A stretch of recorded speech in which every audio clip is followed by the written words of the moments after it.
Hello students, welcome to the next session of Instrumentation and Process Control.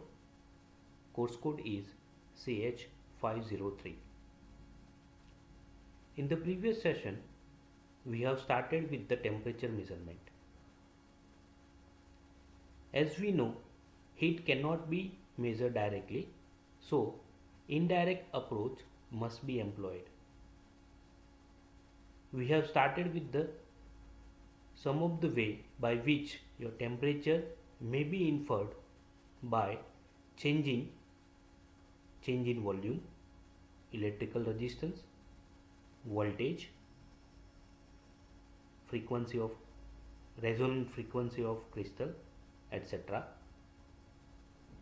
We have covered expansion type of thermometer where we had discussed solid expansion means bimetallic thermometer and liquid expansion means mercury in glass thermometer.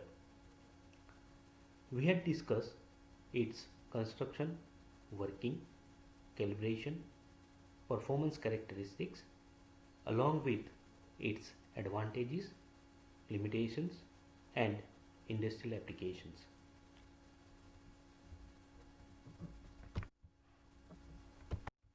In today's session, we are going to cover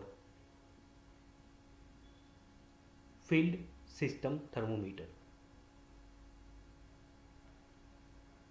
Field system thermometer can be classified based on SAMA classification.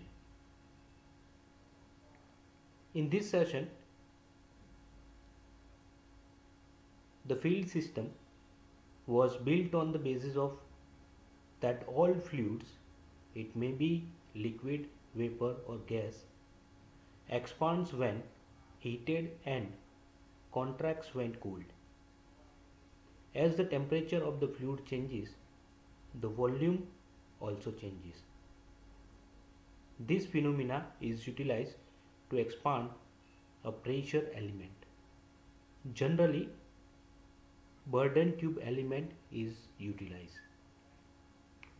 which is in turn positioned with indicator or transmitter coil or any other mechanism, and by which we can get to know the temperature. We will also discuss performance characteristics, how to calibrate these field systems, advantages, disadvantages, characteristics and industrial application of field system. With this, I welcome you all for the next session of temperature measurement. Thank you.